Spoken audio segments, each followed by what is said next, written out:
Okay, well, I'm going to start talking, and hopefully I'm going to see if I can get this timing thing to work out correctly. Basically, the way I do this is there's a process that has to kick up, so it seems like there's a delay between what works and what works on YouTube, and I don't want to cut off what I'm saying, but then again, I seem like I'm always a bunch of dead air before the video starts. So, okay, so let's see how that goes, and let's start. All right, so what I want to do today in this video is to talk about the output file from Nastran, okay?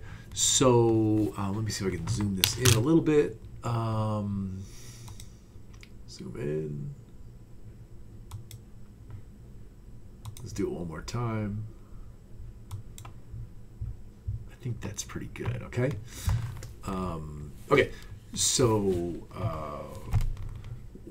in the previous video, we solved this problem here using spring elements, and we ran it. This is the input file, the BDF file.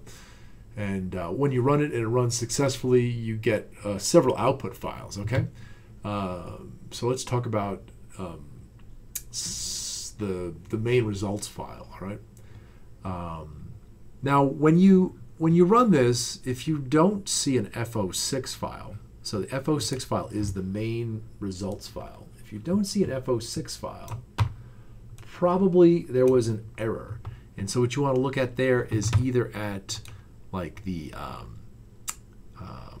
FO4 file or the log file for an error. Usually at that point, it's something like it couldn't really start up Nastran correctly, all right? Now, if it does generate an FO6 file, that doesn't necessarily mean you didn't have an error, because the runtime errors will also show up in the FO6 file. And you'll see like fatal error in the FO6 file. And if that's the case, that means you got an FO6 file, but it didn't really give you the right results, okay? All right, so this section here in the input file, okay, is what controls what gets written to the FO6 file itself, all right? And we'll talk more about this as we do different elements, but let's just start simple for now, okay? So here again, you can see here's a subcase, and if you had multiple subcases, you could define the output different for each subcase. Or I believe actually if you put this information here that I've highlighted and put it outside the subcase, but inside this execution section, I believe it'll use that output for all the subcases. But usually I just do it for each subcase, okay? All right, so this first two items here, SPC and load, we've talked about. Those don't control the output. That just tells you what boundary conditions to use for this particular subcase, all right? It's the following lines that are relevant to this discussion, okay? So these are telling Nastran that once you solve, I want you to write out the displacement, and then when it says equal all, what we're saying there is it's going to write out the displacement for all nodes. Okay, next line says write out the SPC for all reaction, well, all nodes that have a reaction. So remember, the SPC are where we put the displacement constraints. So there is a reaction force that enforces that SPC, okay? So this will write out those reaction forces for every node where you have an SPC condition. Also useful, especially for a lot of the non-continuum elements, is to actually write out the force in the element. So L force equals all. This will write out the forces for all the spring elements, okay? And the last two lines actually won't do anything, but we'll keep them here because we'll use them in subsequent elements. But this actually allows you to write out the strain and stress for all elements, including the effective von Mises stress, or the J2 stress, if you will, all right?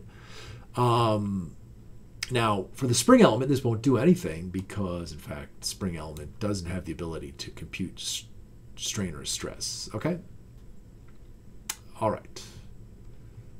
You know what? I shouldn't say that so quickly. It might be actually that if you put in what's called a stress recovery factor, it can compute an effective stress for the spring element.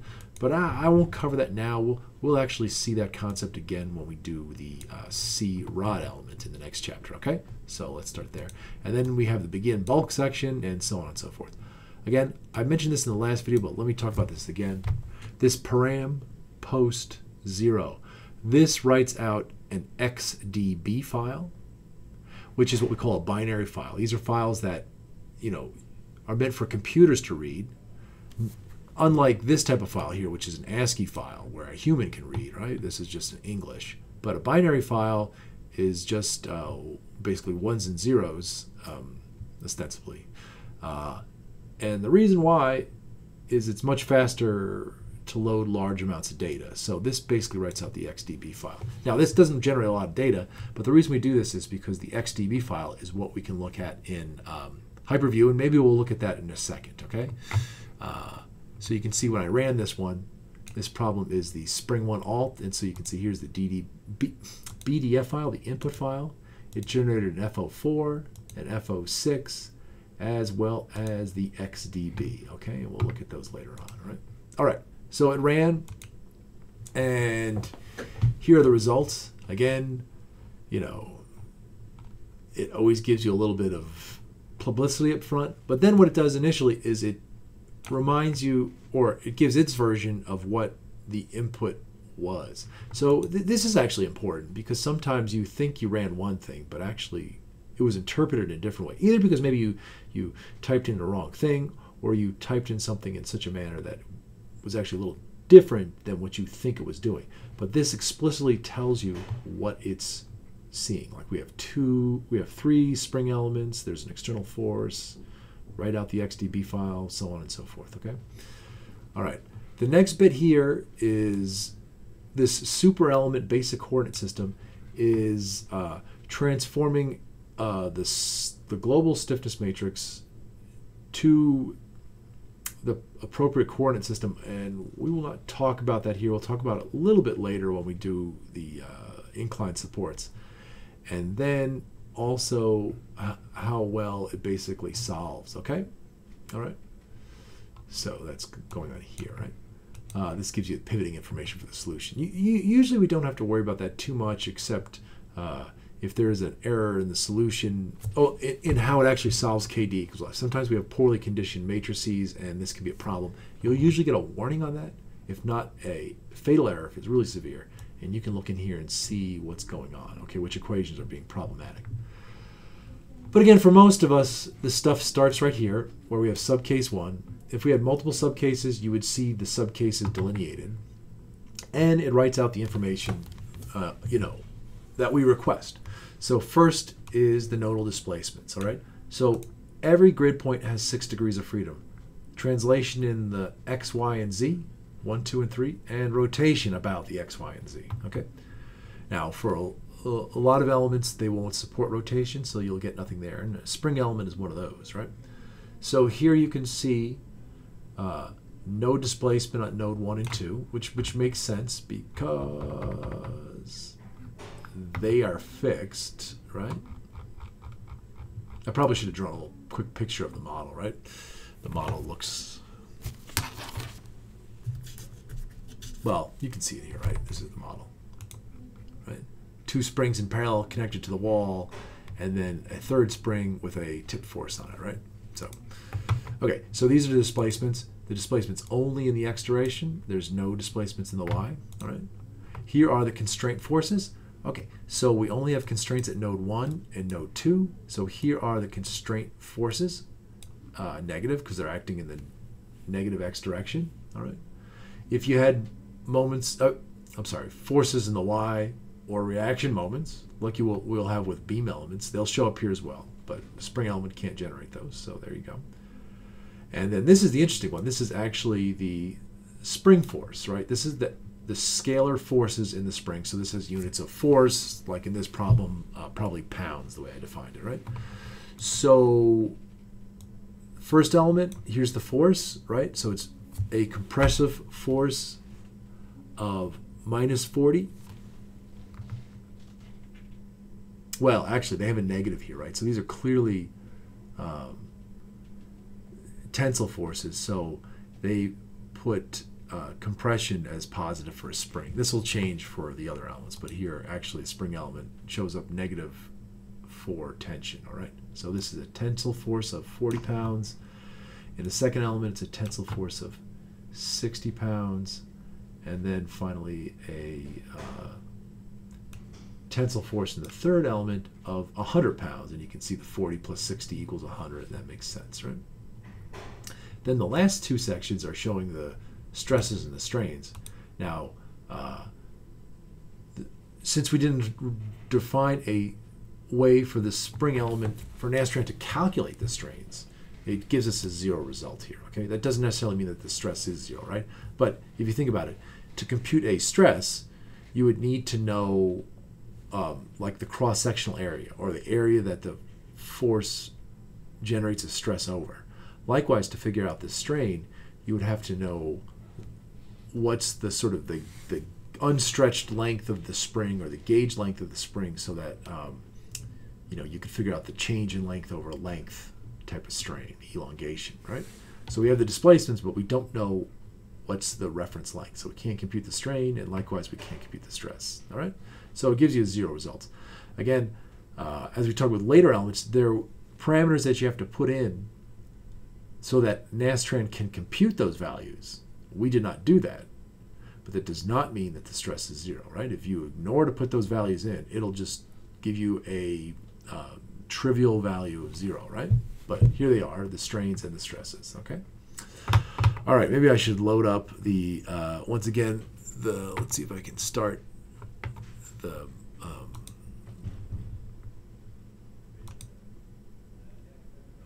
Hyperviewer app, where we can actually look at the results a little more graphically. So this is, you can't see, it's on my other monitor, but I'll load it up here. I'm just starting Hyperview, which is an application in the HyperWorks Studio, right? And this is what's going to read the XDB file. Hyperview will read a BDF file, but that doesn't contain the results. It will not read an FO6 file, okay? So that's why we use that param post 0, okay? If you don't put that in your input file, then you won't get an XDB file, and you cannot look at the results in Hyperview. So here we've loaded up Hyperview. It's loading. All right, and fine. So what we do here is, here you load the model and the results file. So some programs will generate a separate model file and a separate results file. But you know, in Nastran, the XDB file has both the model and the results. So you really just need to load it in the model bit here, right? And so here we go, and let's find it. Whoops, what am I doing? Oh, that's not what I want to be. Applied FEA, all 6, chapter 2. Okay, so here we have the Spring 1 Alt XDB file. So I'm going to load that up, and you can see it actually changes the results window as well. So it's going to read in that for both input and output, the results. And then you just simply hit apply. And here is our spring element. Now, it looks a little weird, right? It's like, looks like a wishbone, but that actually makes sense, right? You know, the way we drew this, going back to here, right? It doesn't really, this node 3 doesn't exist as a bar, like a line in Nastran. It's a point, right? It's a point. So if you look at what's showing up here, here's node 1, here's node 2. They connect to a common node 3, and then out to node 4 at the end where the tip force is.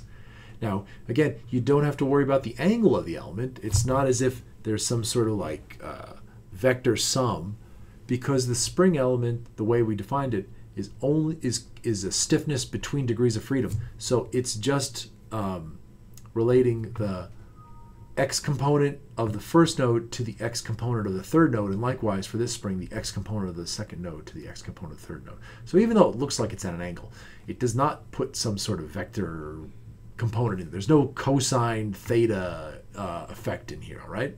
It's actually as if it was drawn like we showed. And you know, you can check the results and see that it gives you exactly that. All right, so usually we want to look at what we have. So this little widget down here is maybe the most important one for now. This is the one that allows you to view, nope, I'm sorry, that's not the one. This is the one. This contour one allows you to look at different results. All right. So let's just go over this real quickly. You can look at the displacement. If we're down here for result types, you can look at the displacements. You can look at the element forces. We can look at the element moments. We can look at the 1D forces, stresses and strains, and also the SPC reactions. So they're all available here because we've written those out to the XDB file. Okay. So here's just the displacement magnitude. You can apply that, and you can see obviously the displacement here is 0, and then it increases out to the tip where the displacement is 1.4 units or inches in this problem, right?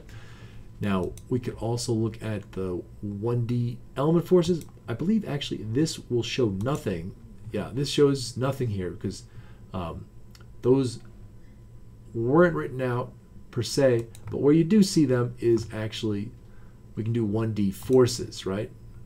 And you can see here, it's a CELAST force. Now, those are the CELAST elements. So this one works out, right? If we were to do the 1D element forces here, it's not really applying them properly, okay?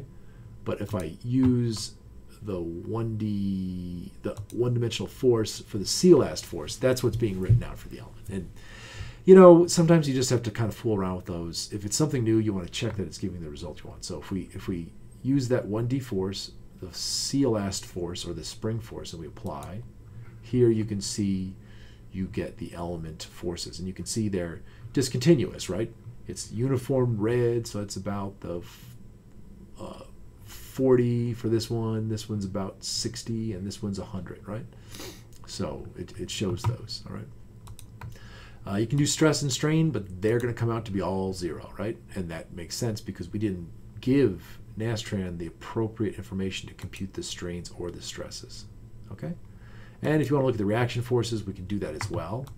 Now, don't be fooled by this. Obviously, the reaction forces here are 0 because there's no constraints on nodes 3 or 4. But we have a reaction force here at node 1 and node 2. I don't know. I think it's a little confused how to show it. I mean, don't think that this implies there's some, you know, gradient of the reaction forces in the element. That there is not, obviously. The reaction force exists only at this point. So here you can see the reaction force is about 60 pounds, and down here the reaction force is the 40 pounds, okay? All right, it's doing the magnitude. So if you want to see, if you want to get the x component, we can do that. And now you'll see what happens is actually we get the sign, right? All right. So you'll get here the minus 60 and the minus 40, all right? And 0 at this. Okay, so it puts the hot spot over at the 0, obviously, because the negative values are viewed as lower. All right? All right, so I encourage you to kind of look at those things. They're fairly simple for a spring element. It'll get a little more complicated as we do more, you know, involved elements, okay?